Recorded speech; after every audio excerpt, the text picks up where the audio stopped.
Hello childrens, welcome back to online classes of dream India schools. हम लोग class 8 social science history का first lesson कर रहे थे। तो हमारा पार्ट 2 कंप्लीट हो गया था। अब हम पार्ट 3 शुरू कर रहे हैं। तो Anglo Maratha wars. Mumbai was the western centre for of British trade, but surrounding areas were under the control of Maratha, due to which British were not able to establish their control. अब जो मुंबई था वो क्या था? ब्रिटिश का वेस्टर्न इंडिया वाला trade centre था, और वहाँ पे किसका राज होता था? मराठाओं का, जिसकी वजह से जो ब्रिटिशर्स थे वो अपना राज वहाँ पे नहीं जमा पा रहे थे। After Mysore the Marathas were the only power left to challenge the British authority. अब जब क्या हुआ, मैसूर के बाद में सिर्फ मराठा ही ऐसे बचे थे जो ब्रिटिश पावर को चैलेंज दे सकते थे। The British were trying to interfere in the internal affairs of the Maratha. और अब ब्रिटिशर्स ने क्या करा, जैसे कि वो सबके इंटरनल मैटर्स में इंटरफेयर करते थे, तो उन्होंने मराठाओं के भी मामलों में दखल देना शुरू कर दिया। Ultimately in the third battle of Panipat in 1761 the Maratha power was crushed by Abdali. और क्या हुआ? थर्ड बैटल ऑफ पानीपत में मराठा जो पावर था वो ख़त्म कर दिया गया। किसके द्वारा? अब्दाली के द्वारा। सो after the death of the able Maratha ruler Madhav Rao, Raghunath Rao, the uncle of the minor ruler, staked his claim for the throne। अब जो मराठा के रूलर थे माधव राव, उनकी डेथ होने के बाद में जो रघुनाथ राव थे, किसके? माइनर रूलर अंकल थे। किसके? माइनर रूलर के, उनके बेटे के। तो उन्होंने क्या करा? उन्होंने बोला कि अब राजगद्दी पे मैं बैठूंगा। नाना Pandav Nana Fadnavis and other Maratha Sardars, the Bhosle, the Gaikwad, Sindhia and the Holkars did not support him। और जो रघुनाथ राव थे उनको बाकी मराठाओं ने सपोर्ट नहीं किया। Raghunath Rao entered into a treaty with the British and got their support. और रघुनाथ राव ने ब्रिटिशों के साथ में ट्रीटी साइन की और उनका सपोर्ट ले लिया। In this way British got chance to interfere in the internal affairs of the Maratha. और इस तरीके से जो ब्रिटिशर्स थे उनको मौका मिल गया मराठाओं के बीच में दखल देने का। In 1775 the first Anglo Maratha war was fought. और 1775 में पहला एंग्लो मराठा वॉर हुआ। This war remained indecisive as all the Maratha power fought unitedly and for nearly 20 years peace was maintained. और ये जो युद्ध हुआ इसका कोई रिजल्ट निकला नहीं। क्यों नहीं निकला? क्योंकि जितने भी मराठा पावर थे सब ने एक साथ होकर लड़ा, और 20 साल की ट्रीटी और 20 साल तक की शांति बनी रही। The second Anglo Maratha war was fought during the regime of Lord Wellesley when the contemporary Maratha ruler Bajirao Peshwa two had already signed a pact with the British. अब जो सेकेंड एंग्लो मराठा वॉर हुआ था, ये कब हुआ था? लॉर्ड विल्सले के टाइम पे। और मराठा के रूलर कौन थे? बाजीराव पेशवा टू, जिन्होंने पहले से ही ब्रिटिशर्स के साथ में ट्रीटी साइन कर रखी थी। In order to acquire the help of the British he had accepted all the terms of the treaty. और ब्रिटिशर्स की मदद के लिए, उनसे मदद पाने के लिए उन्होंने पहले से उनकी सारी कंडीशंस को मान लिया था। The powerful Maratha chiefs, the Bhosle and the Sindhiyas, declared war against the British in 1803 to maintain their independence। और जो मराठा चीफ हुआ करते थे, भोंसले और सिंधिया, इन लोगों ने क्या करा? 1803 में ब्रिटिशर्स के खिलाफ में युद्ध छेड़ दिया था अपनी स्वतंत्रता बनाए रखने के लिए। Both of them were defeated and were left with no other alternative but to enter into the separate treaties with the British. और क्या हुआ? दोनों ही हार गए। वो उनके पास में कोई रास्ता नहीं बचा सिवाय इसके कि ब्रिटिशर्स के साथ में ट्रीटी साइन कर लें। In the beginning the Holkar remained aloof, but soon they also fought against the British to maintain their independence. और जो होल्कर्स थे शुरू में तो ये क्या अलग रहे, और बाद में फिर ये भी ब्रिटिशर्स के साथ में लड़े। और क्या रिज़ल्ट निकला? उनके साथ में ये लड़े। किस बात के लिए लड़ी? अपनी स्वतंत्रता के लिए। The ruler of Bharatpur Rajasthan helped him. और होल्कर की मदद भरतपुर राजस्थान के जो शासक थे उन्होंने की। Although the British forces were able to defeat the Holkars, they were unable to defeat Bharatpur and ultimately signed a pact with the ruler of Bharatpur. और जो ब्रिटिशर्स थे उन्होंने होल्कर्स को तो हरा दिया, पर भरतपुर को नहीं हरा पाए, तो उनके साथ में उन्होंने ट्रीटी साइन कर ली। The third and last Anglo Maratha war was fought during the regime of Lord Hastings. और जो थर्ड मराठा वार हुआ था ये लॉर्ड हेस्टिंग के टाइम पे हुआ था, 1817 to 1818। The Peshwa had already signed subsidiary alliance with the British in 1817. जो पेशवास थे उन्होंने ब्रिटिशर्स के साथ में सब्सिडरी अलायंस को साइन करके रखा था. The British resident started putting pressure on the Peshwas to sign a new subsidiary alliance and to relinquish his position as the leader of Maratha federation. अब वो क्या ब्रिटिशर्स जो थे उनको फोर्स कर रहे थे कि वो नई सब्सिडरी अलायंस उनके साथ में साइन करें. The Peshwa too angered by the continuous interference by the British declared war on them. और जो पेशवा टू थे वो उनके बार बार इस तरह से इंटरफेयर करने से, दखल देने से गुस्साए हुए थे और उन्होंने क्या करा, ब्रिटिशर्स के खिलाफ में युद्ध शुरू कर दिया.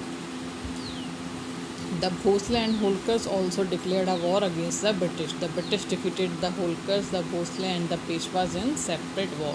और जो ब्रिटिशर्स थे उन्होंने होलकर को, भोसलेस को और पेशवा को अलग अलग युद्धों में हरा दिया.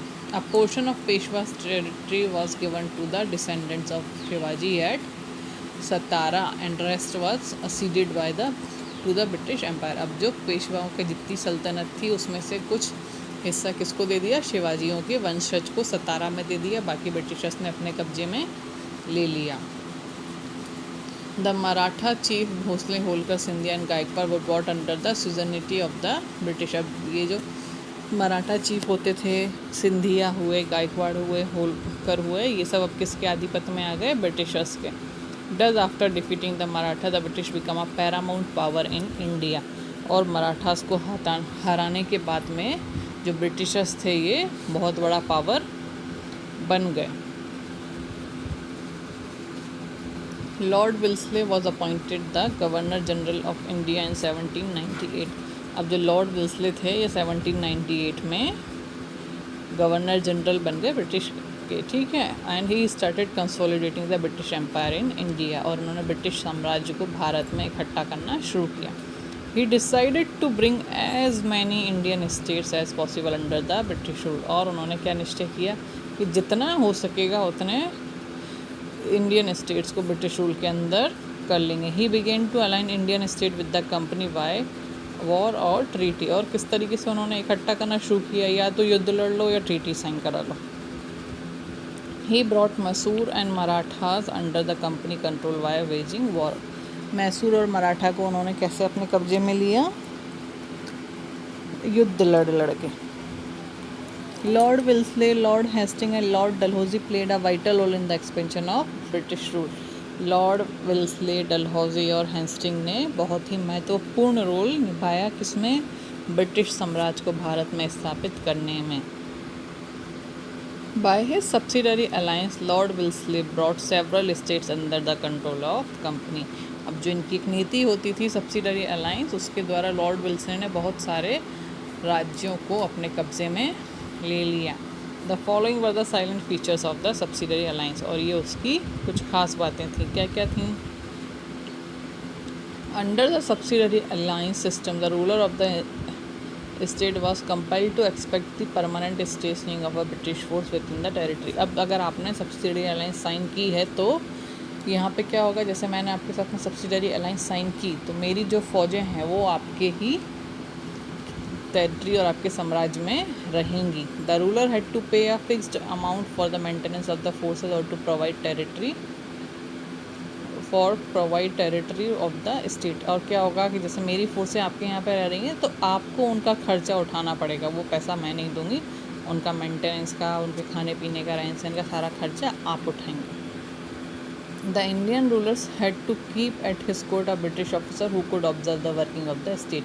और क्या होगा कि आपका जैसे राज्य है, मैंने आपके साथ में ट्रीटी की, तो आपके कोर्ट में, आपकी सभा में मेरा भी एक ऑफिसर रहेगा जो आपके कामकाज करने का तरीका देखेगा और समझेगा. This system was establish to provide the security to Indian state but in fact was a violation of their freedom. अब ये कहने को तो कहा जाता था कि हम भारतीय राज्यों को क्या कर रहे हैं, सुरक्षा प्रदान कर रहे हैं, पर एक तरीके से उनकी आज़ादी ख़त्म की जा रही थी. This was a web as one who agreed to this alliance its face was sealed permanently in British plot. अब इसमें क्या था, एक तरह का ये जाल था कि अगर जिसने एक बार ट्रीटी साइन कर ली तो बस अब उसका जो भाग्य था वो ब्रिटिशर्स के हाथ में होता था. Hyderabad and Awadh were prominent Indian state who conceded to subsidiary alliance. और हैदराबाद और अवध जो इम्पोर्टेंट स्टेट थे वो भी इस अलाइंस में आ गए थे. Peshwa in 1803, Scindia Bhonsles considered to subsidiary alliance letters. Peshwas हुए, सिंधिया हुए, होलकर हुए, ये सब भी इस ट्रीटी में आ गए थे.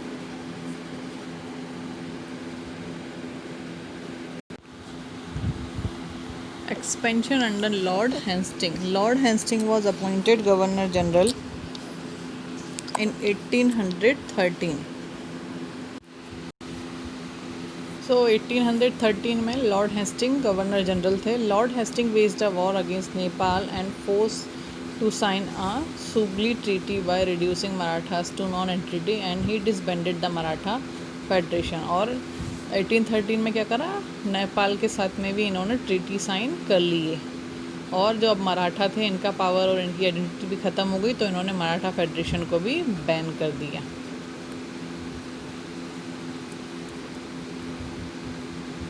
ही डिसबैंडेड द मराठा फेडरेशन, जो बैन हुई थी उसको डिसबैंड कर दिया. Lord Dalhousie doctrine of labs. अब ये जो थी एक इम्पॉर्टेंट पॉलिसी थी. ब्रिटिशर्स की दो पॉलिसीज़ इंपॉर्टेंट थी, एक थी सब्सिडरी अलाइंस और दूसरी थी डॉक्ट्राइन ऑफ लैब्स, जो कि लॉर्ड डलहौजी ने की थी. Lord Dalhousie followed the policy of annexing Indian states under the company rule. Company rule में क्या करते थे, वो इंडियन स्टेट्स को अपने कब्जे में लेते थे. कैसे लेते थे? He bend the age old tradition of adoption of heir by Indian kings. उन्होंने क्या करा, उन्होंने वो जो एक पुराना ट्रेडिशनल तरीका था कि अगर राजा के पास में बेटा नहीं है तो वो बच्चे को अडॉप्ट कर लेता था, वो उन्होंने बैन कर दिया.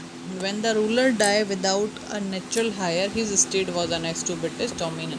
और उसमें क्या था कि अगर राजा ख़त्म हो गया और उसकी अपनी कोई संतान नहीं है तो वो राज ब्रिटिशर्स के कब्ज़े में आ जाएगा. Many states including Jhansi, Nagpur and Satara were annexed under this doctrine. और भारत के काफ़ी सारे राज्य, जिसमें सबसे फेमस जो रहा था वो झांसी था, नागपुर, सतारा, उनके कब्ज़े में चले गए. In 1856 nawab of Awadh was accused of misgoverning his state and thus it was annexed to British rule. अब जो नवाब ऑफ अवध थे उनको भी क्या बोला गया कि आप ठीक से राज नहीं चला रहे हो, और उनका भी राज ब्रिटिशर्स ने अपने कब्ज़े में ले लिया. Almost entire Indian states since 1757 to 1857 had come under the British rule. 100 सालों में ब्रिटिशर्स ने पूरे इंडिया को अपने कब्ज़े में कर लिया था.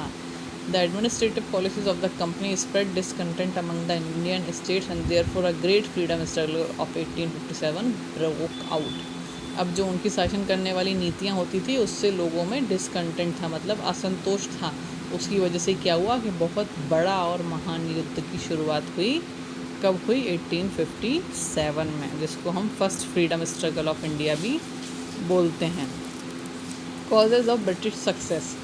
After the success of Karnataka war the British emerge as a leader in trade and battle of Plassey and Buxar provided the political power to the British company. अब जो कर्नाटक वॉर हुई थी ब्रिटिशर्स की और फ्रेंच की, उसमें ब्रिटिशर जो थे वो ट्रेड के लीडर साबित हुए, और बैटल ऑफ पलासी और बक्सर में उनको क्या मिल गया? राजनीतिक पावर मिल गया. But what were the causes which in short span made British the fate maker of India. पर ऐसे क्या कारण थे जिसकी वजह से इतने कम समय में जो ब्रिटिशर्स थे वो भारत के भाग्य विधाता ही बन गए थे. British company did not only remove French, Portuguese and Dutch from the contentions of trade but also paved way to secure political design of India in their hands. After success in the battle of Palasi and Buxar, they made Nawabs of Bengal, Bihar, Orissa and Awadh and Mughal Emperor Shah Alam a virtual prisoner. अब जो Britishers थे इन्होंने जब French को भगाया, Portuguese को भगाया, duchess को भगाया, तो उनका क्या था, उनको सिर्फ ट्रेड के ऊपर इनको पावर नहीं मिला था कि ट्रेड कर पाएंगे. अब इनको क्या हुआ, इनको यहाँ पे राजनीतिक सत्ता भी मिलती गई, और जो बैटल से ये जीतते जा रहे थे और नवाबों को वहाँ पे अपॉइंट कर देते थे, उनको एक छोटा फिक्स अमाउंट देते थे. उससे क्या करते थे, जो नवाब भी थे और जो राजा वगैरह भी थे वो इनके वर्चुअल प्रिजनर्स हो जाते थे. The social and political condition of India were also instrumental in the success of British company. और भारत की जो आर्थिक और राजनीतिक कंडीशन थी वो भी एक कारण रही है. A phase of political disintegration began in India after the death of Aurangzeb. Aurangzeb की डेथ के बाद में जो राजनीति थी वो भी ख़त्म होती गई थी भारत में. Many small states with lesser military powers were established in India. The rulers of these states were haughty and indulged in luxury. और क्या था, अब भारत में बहुत छोटे छोटे राज्य थे और वहाँ के जो राजा थे वो अक्सर क्या होते थे, राजपाट शान शौकत में ही बिजी रहते थे. They lacked sense of national spirit, उनमें राष्ट्रीयता की कमी थी. Their forces were weak, misguided and indiscipline. और जो राजाओं की सेना होती थी वो भी कमज़ोर थी, प्रॉपर तरीके से डिसिप्लिन में नहीं थी और उनको प्रॉपर ट्रेनिंग भी नहीं होती थी. The prominent armed forces of India, Afghan, Sikhs, Rohilla, Jats, Rajput and others were against each other. और जो भारत में उस टाइम की जो मेन फोर्सेस होती थी वो सारी आपस में ही एक दूसरे के खिलाफ होती थी. The Mughal emperor were powerless, lacking wealth, weak and resourceless. और जो मुगल एम्पर था वो कमज़ोर था. कैसे? उसके पास में ना वेल्थ थी ना कोई रिसोर्सेज होते थे. The British company encashed these weaknesses to pave way for its success. और जो ब्रिटिशर्स थे उन्होंने इन सब का बहुत अच्छे से फ़ायदा उठाया अपने आप को कामयाब होने में. The British took full advantage of internal rivalries and political apathy of Indian kings and nawab. और जो ब्रिटिशर्स थे उसने आपस की ही उनके झगड़ों का खूब अच्छे से यूज़ किया. They help one state financially and military to the weaken others and later establish supremacy on both. क्या करते थे, एक स्टेट को वो पैसों से मदद करते थे, एक स्टेट को वो अपनी फौज देते थे और दोनों ही स्टेट पे फिर अपने आप को स्वामी बना लेते थे वहाँ का. The policy of divide and rule proved to be a boon for British company. कौन सी? Divide and rule. आपस में इनको लड़वा दो और राज करो. The reason of success of British army was their light and small arms and trade force. और जो उनका सक्सेस का रीज़न था वो क्या था कि उनके पास जो आर्मी थी वो एक तो ट्रेंड आर्मी थी और उनके जो आर्म्स थे वो छोटे भी थे. The English had also cannons which help a lot in their success. जो तोपें होती थी वो भी उनको बहुत फ्रूटफुल रही हैं. The political anarchy, disintegration and weak centre were few causes in India in 18th century that made British company to capitalize on. Much was expected from Maratha in uncertain political scenario, but they failed to fulfill expectation due to their internal hostilities. The cause of success of the British was not their ability, but it was due to the political weakness of Indian ruler. अब भारत में क्या था, भारत में ये था कि यहाँ पे डिसइंटीग्रेशन था. सारी चीज़ें और सारे राज्य एक नहीं थे, अलग अलग बटे हुए थे. कुछ उम्मीद जो मराठाओं से थी तो वो भी अपने अपने झगड़ों की वजह से वो भी ख़त्म हो गई. जो ब्रिटिशर्स थे उनकी सक्सेस इस बात में नहीं थी कि उनमें योग्यता थी, पर किस बात में उनको सक्सेस मिली कि जो भारतीय रूलर्स थे उनका पॉलिटिकल सिस्टम वीक था, वो इतने ज़्यादा कैपेबल नहीं थे. इसकी वजह से ब्रिटिशर्स हम पे राज करने में सक्सेस हो गए. तो ये हमारा पूरा लेसन का एक्सप्लेनेशन था. अब इसके क्वेश्चन आंसर्स मैं आपको प्रोवाइड करा दूँगी और उसी के साथ में हमारा ये लेसन कंप्लीट होता है. ओके, तो अब हम नेक्स्ट वीडियो में नेक्स्ट लेसन पे मिलेंगे. Till then take care and good bye.